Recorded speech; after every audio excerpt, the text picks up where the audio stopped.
morning.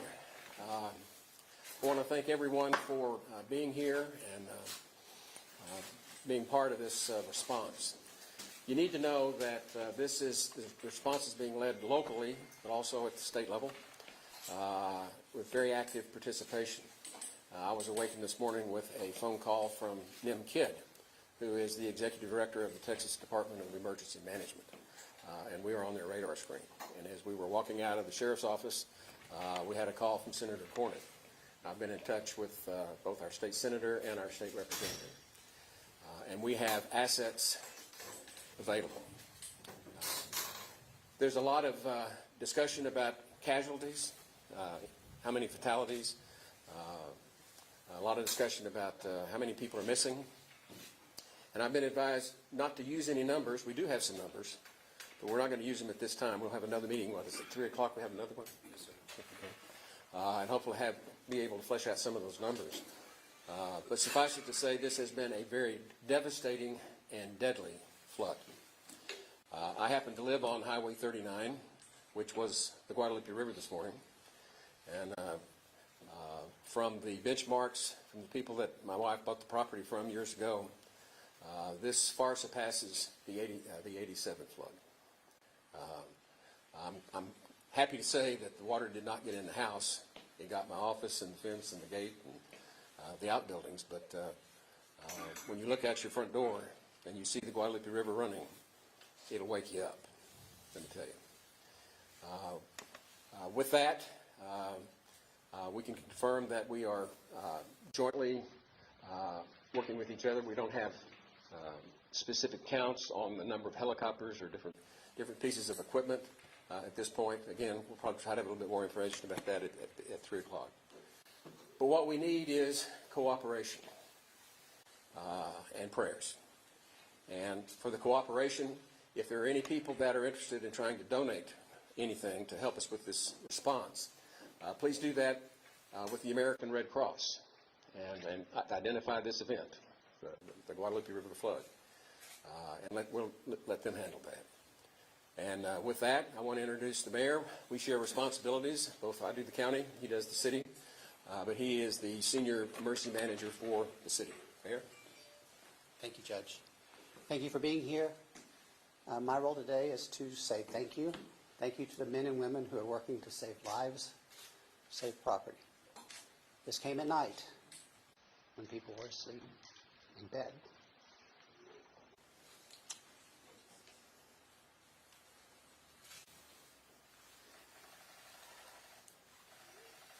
Please pray for our community.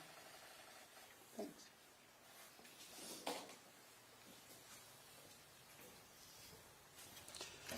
And with that, we'd like to open it up for questions. Kayla Washington here with KXAN. Wait. What was that, sorry? The report was that we had numerous kids from Camp Mystic missing, and I just saw that they may have been all accounted for. Can you guys confirm that the camps are accounted for at this point? Okay.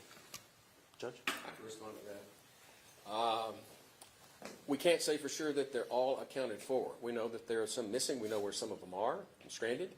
And we've worked to confirm that with the people out of Camp Mystic. But in terms of exactly how many are missing and unaccounted for, we're not sure about that number. But we have a bunch of them that we're trying to get back. Building on that, Rudy Koski with Fox 7 Austin.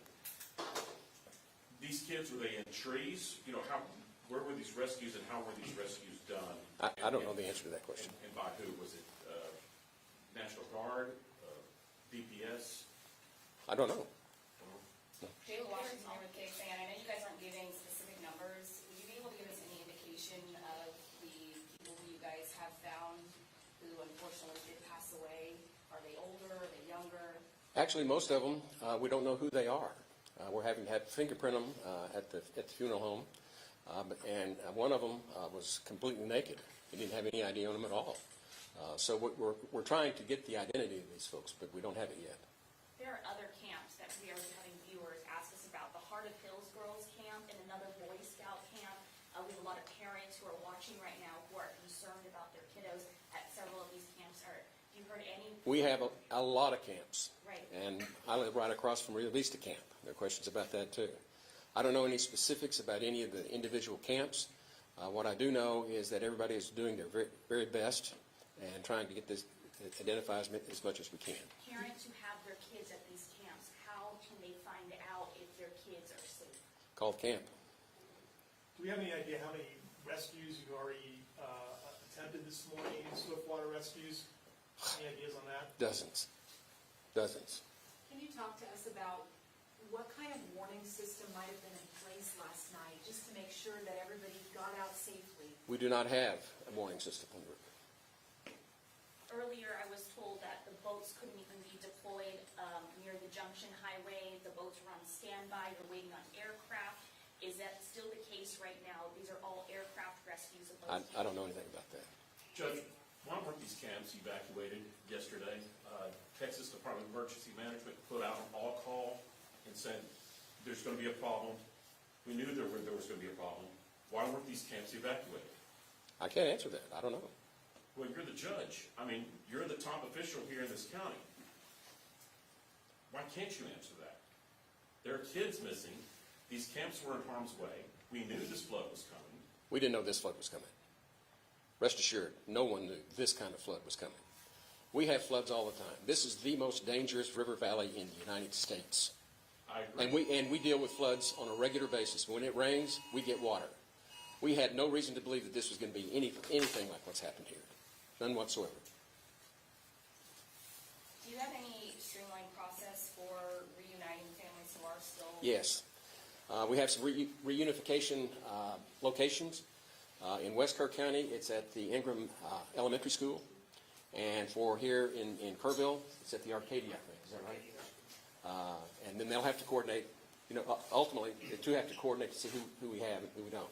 So. There were some families who were telling me at Walmart earlier that, obviously they were very thankful for the help, but they were saying that there seemed to be some confusion regarding where to go to find your family members. Is there going to be one streamlined process to try to keep everything organized here? We have the two locations. That's as good as we can do right now. Is there anything that you'd like to say to these families? Anything that you'd like to let them know about what you guys are doing right now? All I can tell you is that everybody is doing everything within their power to get these kids out, take care of the adults as well, and get them reunified. But that's all we can say is we got a whole lot of people that are in the sheriff's office, a whole lot of people with KPD and KFD, and we've got the state.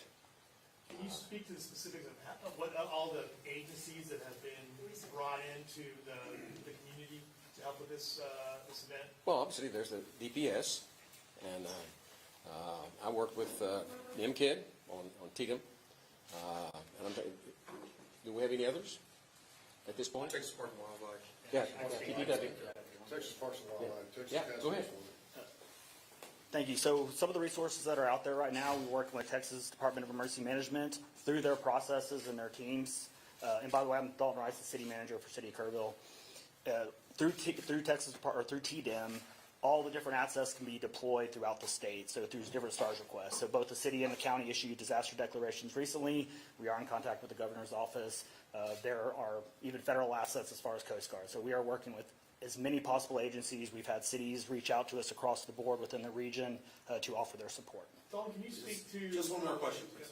Dawn, can you speak to, like, city infrastructure, water and power and sewer right now, since the river, probably compromised the water treatment plant? Yes, sir. So KPUB, our Kerrville Public Utility Board, they reported recently about 2,700 outages. They are currently ongoing. Most of it was down power lines. I know my house is still without power. We have multiple sources of water, typically groundwater and surface water. With the floods like this, we did have a little bit of damage to the surface side, and we shut it down just because of the chemicals in the environment side. We are operating off of well water currently. We do encourage everybody to exercise extreme conservation. We are currently not in a boil water notice, but that could change. So as we continue to work through this, we will continue to communicate and update anything as far as water, mostly water and power. But please conserve. We are working with various shelters. I don't have the list on me right now, but I know that's circulating. We are working with some other donations and providers for bottled water, for food, and for other resources, along with children. I did just get a report, too, that we do have some mental health task force as well that are in the area, should we need any mental health task force as well. Anything to do with evacuations now, because the rain does continue, anything that you want to tell people out there while you've got the audience here about if people need to evacuate with the rain and the water continuing? Yeah, last question on the evacuation piece. We obviously, this is a very ongoing situation. We're continuing to monitor the weather, pay attention to your local media sources. We are continuing to get information out there. We are encouraging people to either shelter in place where they can. We are not seeing a lot of the small creeks be hit, which sometimes do happen. This is a more widespread North Fork, South Fork issue that all kind of converged and hit everything at once. So we encourage people to shelter in place. If you can, stay home, stay out of high water, don't drive into unknown waters or floods. We know this is a significant event. Use caution, use discretion. Don't be getting close to the water's edge. This is a very quickly moving river, and things can happen very fast. So with that, we want everybody to be safe, and we will have another meeting at 3 o'clock. Can you just repeat the towns that are actually under evacuation orders right now? There is no official evacuation order as far as the cities or towns themselves. So no evacuation order has been issued across the cities or counties. This is mostly just small subdivisions or RV parks or certain key assets within or areas within the city and the county. So, thank you. So that's good. Can I ask a question? One question. Thank you. There are a lot of questions about why people weren't notified and what we did locally. I think that it's important to note Code Red went out this morning, correct? We had KPD since early this morning All right. talking on Facebook. There were warnings, and I saw Tatum there today at Command Center at 7:30 in the morning. Real quick on this one, I was running the river trail at 3 a.m. this morning just because I'm that guy, and there was no signs of it. The rain was here on the river trail, which is down below at the water's edge at 3:30 and 4 o'clock when I left. There was no signs of it rising at that point. This happened very quickly over a very short amount of time that could not be predicted, even with the radar. Our team constantly reviews radar, constantly has NWS, or National Weather Service messages. We send them out on a regular basis, and we communicate effectively. This is not like a tornado where you can have a siren. This is not like a hurricane where you're planning weeks in advance. It hit hard, and things like this happen in a very strategic, very isolated area. And when those two things converged, you had what happened today. So this happened within less than a 2-hour span, very, very quickly. So thank you. That's going to conclude what we're going to do right now. Please follow us on Facebook, Kerr County Sheriff's Office, as well as the City of Kerrville. We do release information there, and we will have media advisories coming for another update later in the day. Thank you. The next conference will be here as well? Yes. Next conference is at what time? Sorry. I apologize for being here late.